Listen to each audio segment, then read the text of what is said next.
berhenti merokok gitu ya. Tentunya kita harus tahu gitu. Kalau kita mau ngasih tahu sesuatu, kita harus mau menyadarkan pasien gitu kan ya, kalau ini nggak baik gitu loh. Jadi kita harus harus tahu rokok ini nggak baik, kenapa ya nggak baiknya gitu ya. Apa aja sih yang membuat dia nggak baik? Ternyata kita harus tahu juga nih kandungan-kandungan rokok tuh ada apa aja. Ternyata kandungan rokoknya itu dalam satu rokok ya kandungannya ada lebih dari 4.000 zat kimia, ada 60 dari zat yang karsinogenik. Kemudian ada zat karbon monoksida juga yang kita bisa dapatkan di asap knalpot. Kemudian ada arsen gitu ya, amoniak yang kita biasa dapatkan di cairan pembersih gitu ya, aseton, hidrogen sianida. Kemudian juga ada kandungan naftalennya yang biasa kita temukan di kapur barus, sulfur yang bisa kita temukan di korek api, timbal, juga ada pengawet formaldehid. Nah, kandungan-kandungan inilah yang menjadi dasar kenapa sih rokok itu, berbahaya gitu ya. Nah, kita harus tahu ini, jadi ini yang kita sampaikan, apa sih yang berbahaya, karena ini loh kandungannya tuh ini. Hal yang kita tahu, oh di situ tuh ada apa, ada kandungan arsennya loh yang itu biasa buat racun membunuh tikus gitu, apa kita juga mau ikut terbunuh gitu. Nah, jadi hal-hal, apa, dasarnya gitu kenapa sih kita, bilang rokok itu berbahaya, kita harus tahu apa aja. Mmm, oke. Nah, ini dampak merokok gimana sih, kenapa sih rokok itu membuat, seseorang itu ketagihan, gitu. Pertama, ya, ini merupakan apa, siklus ya, siklus yang kalau nggak kita cut di satu sisinya, ya ini nggak akan selesai gitu ya. Kita tahu ya di rokok itu mengandung nikotin ya. Nikotin ini, eee, yang akan mempengaruhi fungsi otak. Kenapa? Nikotin ini akan berikatan dengan reseptor di otak. Reseptor ini yang akan melepaskan dopamin. Dopamin inilah yang akan, memberikan rasa perasaan nyaman gitu, perasaan lebih tenang, rileks gitu ya. Nah, sehingga kenapa, orang yang memang perokok dia ngerasa ngerasa rileks kalau dia merokok, seperti itu. Nah, jika, nikotinnya ini stop, artinya dia tidak merokok, kan nikotinnya terstop gitu ya, terputus. Nah, ini dia akan menimbulkan, gejala putus nikotin yang membuat rasa nyaman tadi hilang, sehingga akan secara otomatis gitu ya, orang tersebut akan berusaha mempertahankan rasa nyamannya dengan menghilangkan gejala putus nikotinnya. Dengan apa? Ya dia dengan menghisap lagi si nikotinnya lagi, dia butuh nikotin berikutnya gitu, seperti itu. Nah, untuk menghentikan siklus ini tentunya kita harus, menghentikan konsumsi rokoknya itu. Apa saja sih masalah kesehatan akibat merokok? Ini gambar ini pasti sudah sering, kalian temukan gitu ya, di manapun di iklan-iklan rokok pun bahkan sudah banyak gitu ya. Tapi memang karena tadi ya, untuk menghilangkan, eee, apa, gejala putus nikotinnya tidak mudah, sehingga orang akan mengerokok lagi dan merokok lagi, seperti itu. Apa saja sih masalah kesehatannya? Kita bisa lihat dari atas kepala dari ujung kepala sampai ujung kaki ya. Ada dari rambut rontok, kemudian masalah di katarak, kulitnya keriput, bisa menjadi kanker, kanker kulit, pendengaran bermasalah, gigi mulut juga pasti kita lihat ya, gigi mulutnya perokok akan berbeda ya, yang banyak karang giginya, banyak, kariesnya, seperti itu. Nah, tentunya di organ yang mana yang paling berpengaruh ya, di paru-paru gitu, karena arah asapnya itu terinhalasi ya sampai ke, paru, sampai ke, alveolus, seperti itu. Nanti efeknya apa aja? Selain ke paru ternyata juga ke jantung, kanker ya, kemudian sampai ke lambung, efeknya sampai semuanya, sampai ke apa nih, Burger disease ya, penyakit, akibat gangguan aliran darah di perifer, seperti itu. Ini semuanya jadi, menimbulkan masalah kesehatan. Nah, apa sih manfaat berhenti merokok? Kalau tadi kita harus menjelaskan kenapa sih seseorang itu harus berhenti merokok. Ini loh mudorotnya, keburukan-keburukan rokok. Tadi kandungan-kandungan racunnya ini apa saja harus kita jelaskan. Kemudian, terus kalau misalkan dia berhenti, apa ada manfaatnya selain dia menghindari racun tadi gitu? Oh, ada manfaatnya dan manfaatnya ini juga sejalan dengan, berapa lama dia sudah mulai berhenti merokok gitu ya. Manfaatnya di 20 menit awal kalau dia dari berhenti merokok, tekanan darah, denyut jantung, dan aliran darahnya itu akan mulai membaik. Kemudian setelah 12 jam, itu hampir semua nikotin dalam tubuhnya sudah dimetabolisme, tingkat karbon monoksida akan kembali normal. Setelah 24 sampai 48 jam, itu nikotin baru mulai tereliminasi nih dari sistem tubuh, dari indera pengecap gitu ya, penciumannya mulai membaik gitu. Kemudian setelah 5 hari, nah ini sebagian besar metabolit nikotin sudah hilang, gitu ya. Fungsi perasa, pembau lebih baik, kardiovaskuler lebih meningkat, seperti itu. Nanti dari 2 minggu sampai 3 bulan, dia setelah berhenti merokok juga bukannya hal yang manfaatnya itu tetap ada semakin banyak gitu. Apalagi resiko infeksi pada luka. Jadi kalau dia menjalani suatu pembedahan, itu penyembuhannya akan lebih cepat dibanding orang yang masih merokok. Fungsi-fungsi silia ya di saluran pernapasannya mulai berfungsi, mulai recovery, fungsi parunya mulai membaik ya. Itu memang bertahap gitu ya, sejalan dengan lamanya dia berhenti merokok. Kemudian setelah 1 tahun dia berhenti merokok, baru resiko penyakit jantungnya itu akan berkurang menjadi setengahnya, gitu ya. Kemudian setelah 5 tahun, resiko stroke-nya menurun. Seperti orang yang tidak pernah merokok. Dan setelah sampai 15 tahun, baru resiko kanker parunya itu berkurang menjadi setengahnya. Semua penyebab mortalitas dan resiko penyakit jantung itu menurun, hampir sama seperti orang yang tidak pernah merokok. Jadi memang harus menunggu dia benar-benar sama seperti orang yang tidak merokok, seperti dia harus menunggu 10 sampai 15 tahun gitu.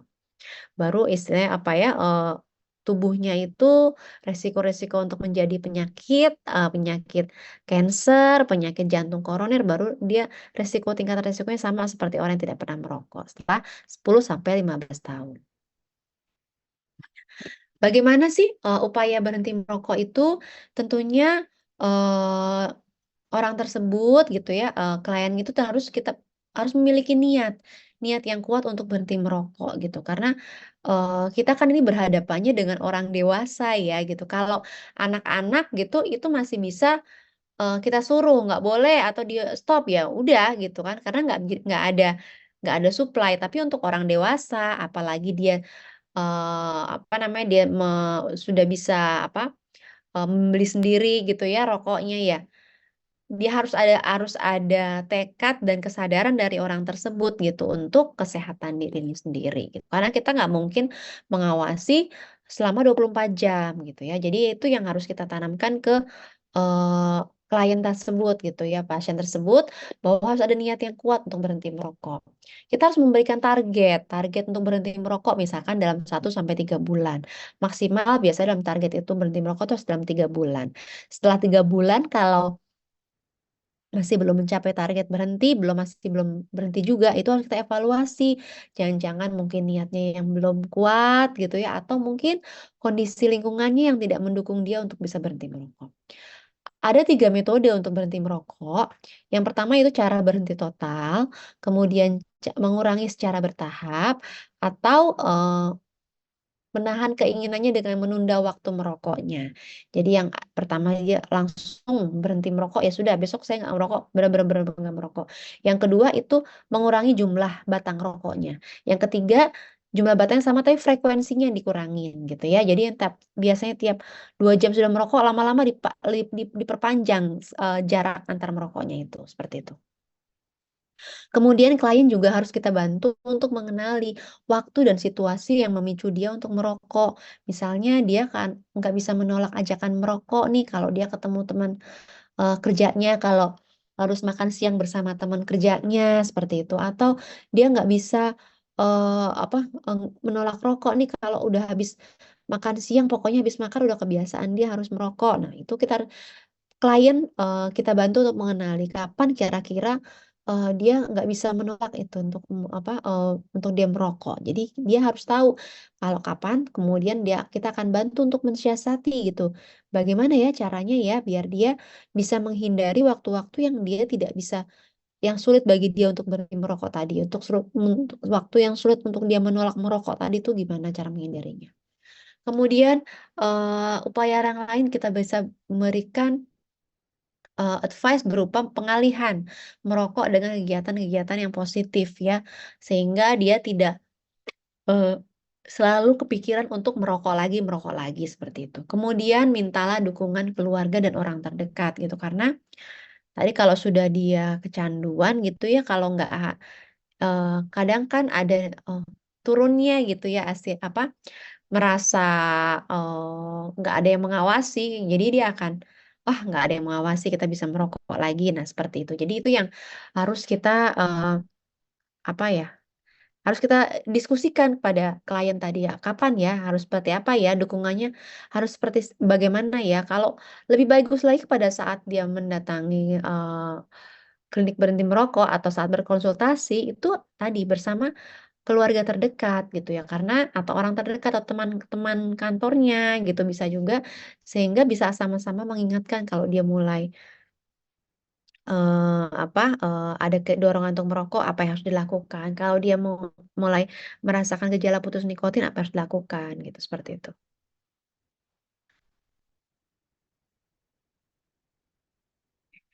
Langkah-langkah dalam berhenti merokok pertama adalah kita pada saat kunjungan pertama, kita harus tentukan skala motivasinya, klien tersebut dalam berhenti merokok berapa. Ada skornya 1 sampai 10 nanti kita lihat ya, apa saja sih skor 1 tuh bagaimana. Kemudian kita tentukan selain, skala motivasi, kita juga tentukan skala kepercayaan dirinya dia gitu, seberapa pedenya sih dia untuk bisa berhenti merokok gitu ya. Apakah dia cukup, percaya diri bahwa dia akan bisa berhenti merokok, akan bisa, menahan keinginan dia untuk bisa merokok kembali, nah itu.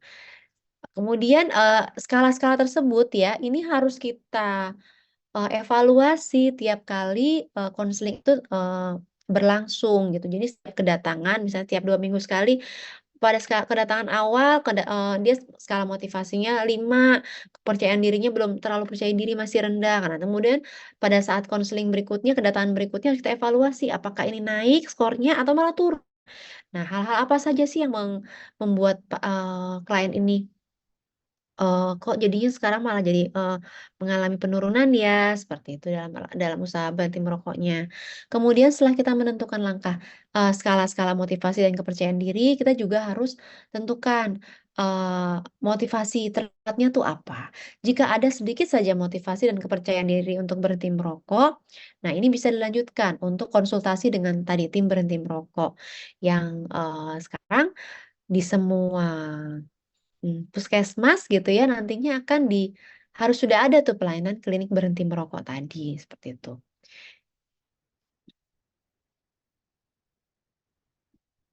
Nah, ini ya, apa saja yang harus kita, tanyakan. Ada 4T ya, tanyakan, telaah, tolong dan nasihati, dan tindak lanjut.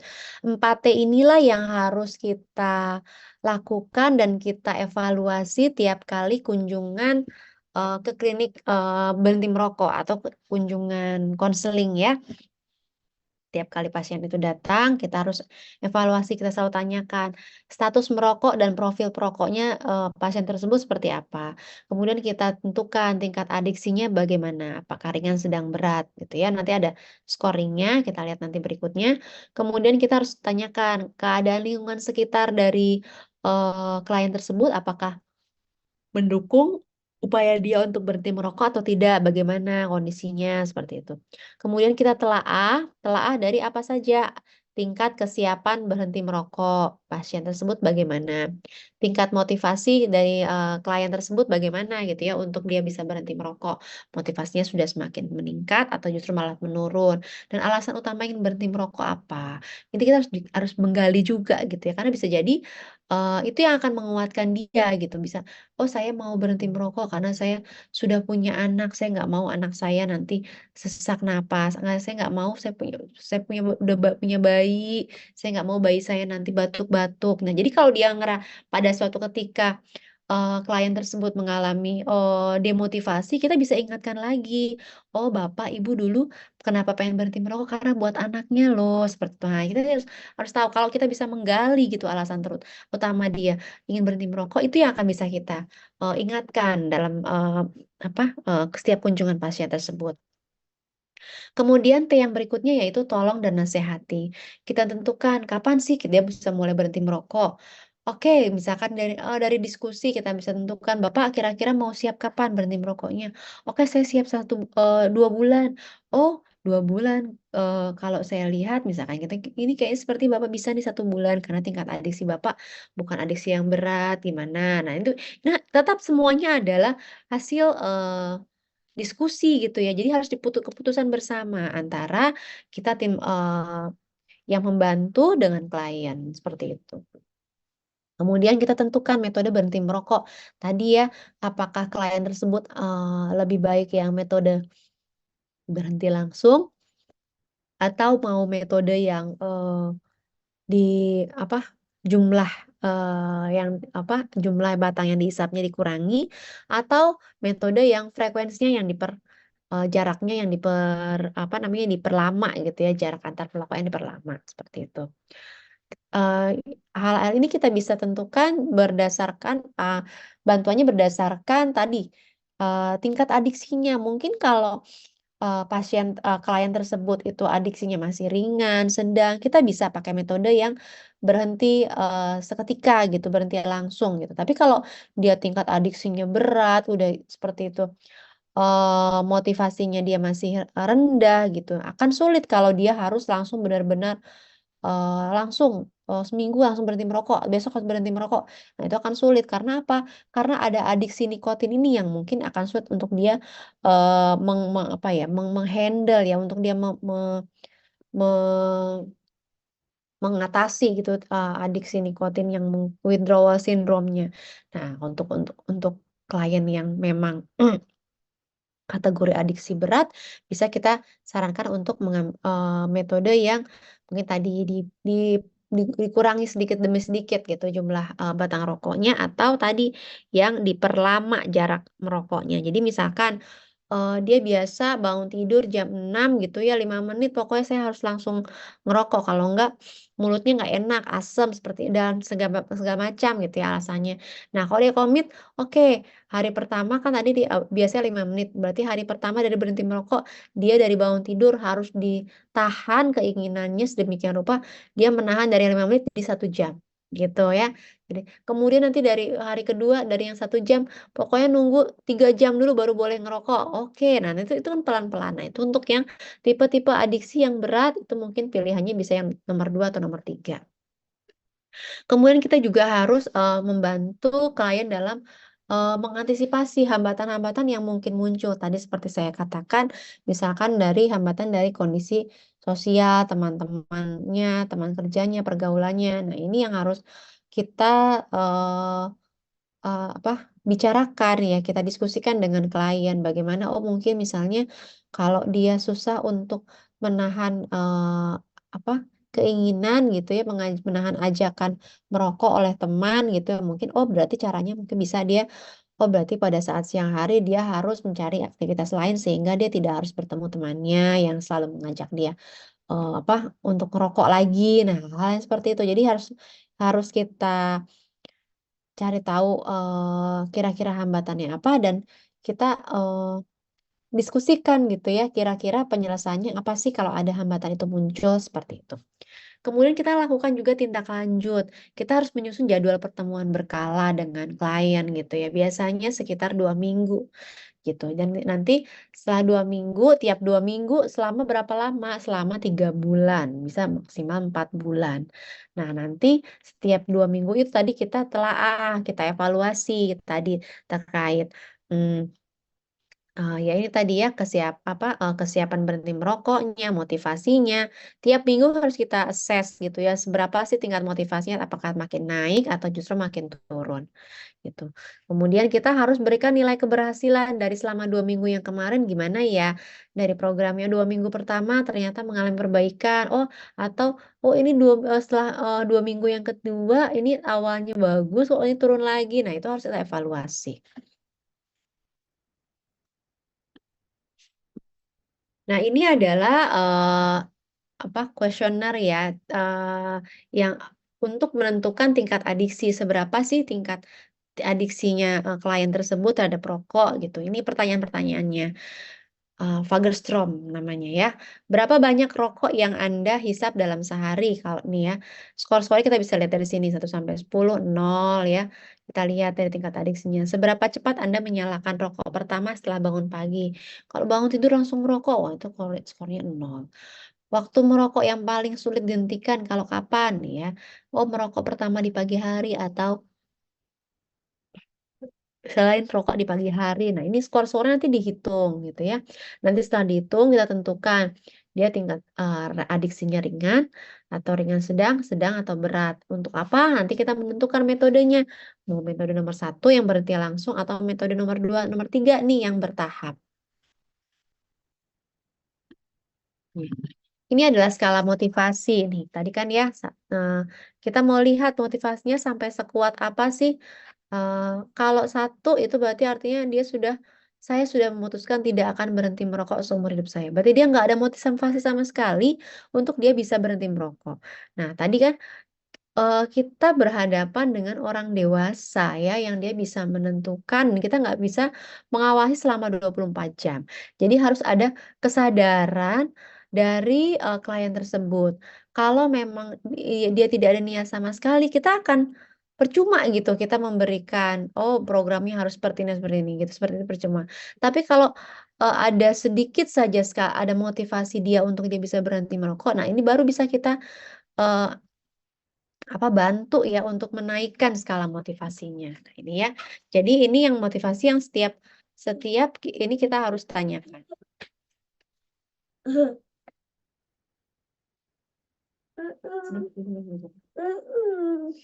Nah, skala motivasinya apa saja? Bentar dulu, bentar. Bentar, bentar, Ipon, bentar. Oke ya. Kalau skala tadi skala 1, nah skala 2 itu saya tidak pernah berpikir untuk berhenti merokok. Saya tidak punya rencana berhenti. Sampai ke skala yang tertinggi di skala 8. Saya masih merokok memang, tapi saya mau berubah. Saya siap untuk berhenti merokok. Jadi dia udah punya tekad kuat dia untuk bisa berhenti merokok. Nah, pilihan terapinya apa? Pilihan terapi dalam berhenti merokok kita bisa bedakan, ada yang non farmakologi sama yang farmakologi gitu ya. Nah, non farmakologi apa saja? Yaitu ya dari self help ya, dari niat dari si klien tersebut gitu ya, niat dia sendiri untuk dia bisa berhenti merokok. Kemudian nasihat-nasihat singkat dari kita sebagai konselornya, konseling, terapi perilaku. Misalkan kita mengajarkan tadi kan kalau dia mulai, harus ada pengalihan. Kalau dia mulai kepengen, merokok, dia lakukan exercise seperti itu ya, olahraga, yoga, seperti itu. Atau bisa juga terapi pendukung, misalnya hipnoterapi, akupuntur, akupressure gitu ya, untuk bisa lebih rileks sehingga dia bisa teralihkan keinginan untuk dia berhenti merokok. Nah, itu kalau untuk terapi non farmakologi, kita kenal ada yang namanya NRT, Nicotine Replacement Therapy. Ini ada yang bentuknya gum, patch, inhaler ya, bupropion dan varenicline. Kalau yang bupropion dan varenicline ini yang, kalau varenicline sudah tidak ada ya di Indonesia ya, bupropion demikian juga. Tapi yang, sekarang banyak beredar ya ini yang bentuknya gum gitu ya atau, inhaler patch itu yang masih ada gitu ya. Nah, pilihan, untuk yang di teman-teman sekalian gitu ya, karena ini program berhenti merokok ini, eee program preventif ya yang adanya di FKTP, terutama di Vaskes primer gitu ya. Nah, untuk Vaskes primer, sayangnya memang untuk obat-obatan ini sampai sekarang, ini ya farmakologinya untuk terapi NRT-nya ini sampai sekarang belum ter belum masuk dalam pembiayaan pembiayaan asuransi gitu ya. Jadi yang paling tidak yang diharapkan dari teman-teman sekalian itu bisa me me apa, me menyarankan untuk terapi yang non farmakologi, gitu. Bagaimana untuk yang terapi non farmakologi. Di sini tempat untuk teman-teman dari dokter umum gitu ya, untuk bisa memberikan konseling gitu ya, konseling untuk, klien-klien, pasien-pasien yang memang, ada ada, itikat dia untuk dia bisa berhenti merokok ya tadi. Kita bisa, memberikan, konseling tadi. Kalau untuk NRT, sebenarnya ini masih sudah ada dijual bebas ya dan, bisa juga kok teman-teman juga memberikan, tapi memang tidak dalam pembiayaan asuransi gitu ya. Secara penelitian memang yang, eee, keberhasilannya akan lebih tinggi jika, eee, dibarengi, metode berhenti merokoknya tuh dengan, multi gitu ya. Jadi baik non farmakologi dan juga farmakologi gitu. Jadi ada nggak hanya, yang itu akan hasilnya keberhasilannya akan lebih baik dibanding yang hanya non farmakologi saja. Ya, metode berhenti merokok, ada yang berhenti seketika, metode penundaan, atau metode pengurangan. Kalau berhenti seketika, hari ini Anda masih merokok, besok Anda berhenti sama sekali. Nah, untuk kebanyakan orang ini cara ini bisa yang paling berhasil gitu ya. Terutama tadi kalau yang adiksinya masih ringan sampai ringan sedang seperti itu ya. Nah, kalau metode yang berikutnya penundaan, menunda saat mengisap rokok pertama, 2 jam setiap hari dari hari sebelumnya. Dan targetnya sudah ditentukan misalkan 7 hari. Jadi tadi hari pertama, biasa jam 6 berikutnya harus ditunda jam 8 baru boleh merokok. Kemudian hari berikutnya ditunda lagi jam 10 harus berhenti merokok. Lama-lama kan nanti jadi waktu merokoknya akan, apa, jaraknya akan panjang sendiri seperti itu. Kalau pengurangan jumlah rokoknya yang dikurangi gitu. Sampai mencapai target, targetnya harus berapa hari, harus berapa minggu gitu ya, itu harus ada targetnya, sesuai kesepakatan dari saat konseling. Nah, pada saat tindak lanjut, follow up apa saja sih yang dikerjakan, jadi klien itu harus dijadwalkan secara rutin untuk datang kembali, misalnya tadi tiap 2 minggu ya. Pada tahap tindak lanjut ini dilakukan penilaian tingkat keberhasilannya, baik motivasinya, kendala-kendala yang timbul, gejala withdrawal-nya ya, gejala putus nikotinnya, dan penanganannya bagaimana. Kemudian penilaian parameter klinis, misalkan berat badannya sudah mulai naik belum, tekanan darahnya sudah mulai stabil belum ya. Kalau, dengan, parameter objektif bisa juga kita menggunakan, APE ya, arus puncak ekspirasi atau kadar CO ekspirasi. Ini hambatan yang bisa saja dihadapi oleh klien, yaitu kesulitan mempertahankan berhenti merokok di tempat kerja atau lingkungan akibat ajakan merokok. Jadi ini yang harus kita diskusikan, kalau ini terjadi apa ya yang harus dilakukan gitu, seperti itu. Penyesuaian kebiasaan atau peralihan dari pola merokok ke tidak merokok. Pasti tentunya dia akan ada yang ngerasa, "Oh biasa jam pagi segini harus saya ngerokok," gitu ya, "apa sih saya harus ngapain ya?" Jadi bingung gitu ya.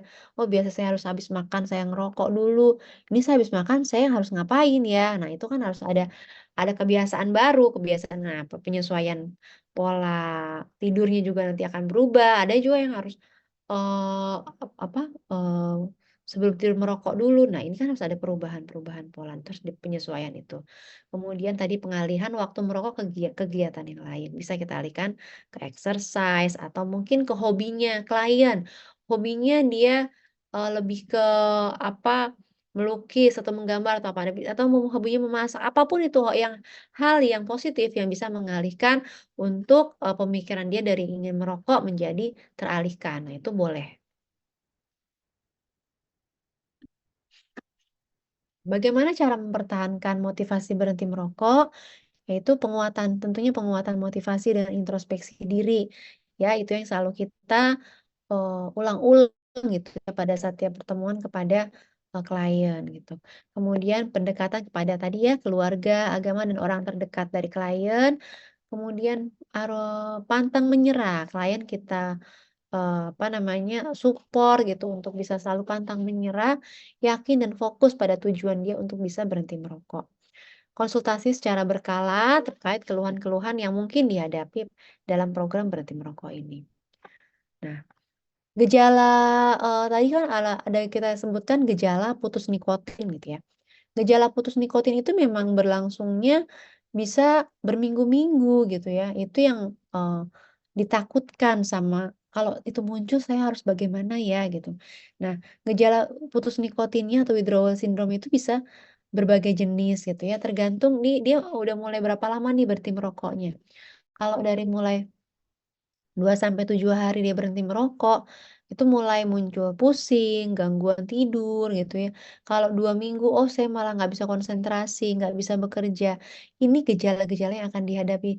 "Oh iya saya udah berhasil nih seminggu," pas udah 2 minggu, "Wah saya malah nggak bisa bekerja, nggak bisa saya harus nggak bisa daripada seperti ini saya harus ngerokok lagi." Nah, ini harus diberikan, asupan ke klien bahwa memang gejala dari withdrawal syndrome gitu. Nanti di 2 minggu nanti Anda kemungkinan akan mendapati sulit konsentrasi, di 4 minggu nanti klien bisa jadi dia jadi lebih mudah marah ya, mudah depresi, lebih sedih, gelisah. Tapi nanti dalam berjalannya waktu, setelah di atas 10 minggu, nafsu makannya bertambah ya, indera pengecapan, penciuman sudah kembali normal. Nah, tapi jadi dia tahu gitu loh kalau dia dikasih tahu dia akan siap, "Oh kalau udah 1 bulan saya begini ternyata saya kenapa gelisah, oh ternyata memang inilah gejalanya," gitu, yang kalau saya nggak hadapi ya nggak akan selesai gitu, hanya mengulang lagi mengulang lagi. Nah, apa yang dilakukan kalau, pasien mengalami nicotine withdrawal syndrome tadi, itu klien bisa kita anjurkan untuk melakukan, 4D ini. Drink water slowly, jadi kemudian disuruh, oh kalau lagi gelisah, suruh minum pelan, minumnya pelan, biar lebih rileks. Kemudian apalagi, ambil nafas dalam, tarik nafas dalam, kemudian lakukanlah exercise ya, yoga atau, kegiatan fisik lain. Kemudian, eee, tunda keinginan untuk, bisa merokok sedemikian rupa sehingga dia bisa, akhirnya dari menunda akhirnya jadi berhenti merokok. 4D ini yang kita, apa, eee, berikan asupan ke klien, nah harus dilakukan seperti ini gitu ya. Nah, kemudian kita lari ke apa aja sih yang terkait mitos dan fakta terkait rokok gitu ya.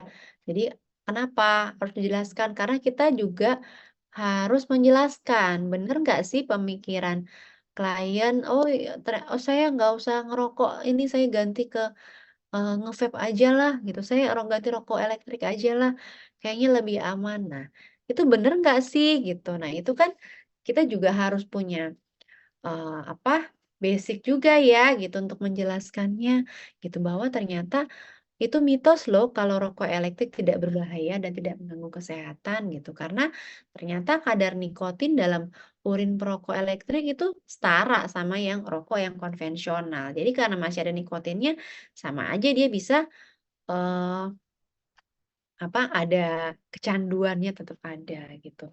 Dan apakah rokok elektrik itu bisa menjadi alternatif berhenti merokok dan tidak berbahaya gitu? Ternyata itu mitos. Faktanya memang baik dari WHO maupun dari Perhimpunan Dokter Paru Indonesia, itu kami tidak merekomendasikan rokok elektrik sebagai alternatif. Kenapa? Karena ternyata apa yang terkandung di rokok elektrik itu juga bahan-bahan yang sama aja gitu, yang ada dengan bahan yang di rokok yang konvensional. Rokok herbal tidak berbahaya, ternyata rokok herbal tetap mengandung tembakau dan juga menghasilkan zat kimia juga yang mirip seperti rokok konvensional. Oh, sudah ada filternya loh di rokok konvensional jadi aman. Ternyata filter juga tidak dapat mencegah zat berbahaya tadi masuk ke dalam tubuh gitu, karena ya kan berupa kalau sudah terbakar dia sudah, berupa gas gitu ya, jadi ya tetap aja ada yang, terhirup gitu. Kemudian rokok itu menyumbang pendapatan negara melalui pajak cukai pertembakau. Oh kita eee, membantu negara loh dengan kita merokok. Oh ternyata justru beban negara akibat penyakit paru terkait rokok itu justru lebih besar gitu ya. PPOK itu kan kalau sudah dia PPOK,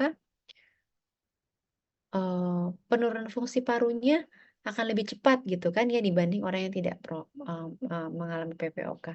Dan itu obat-obatannya tidak ada kata berhentinya gitu, seterusnya gitu dan itu kan tentunya akan menjadi beban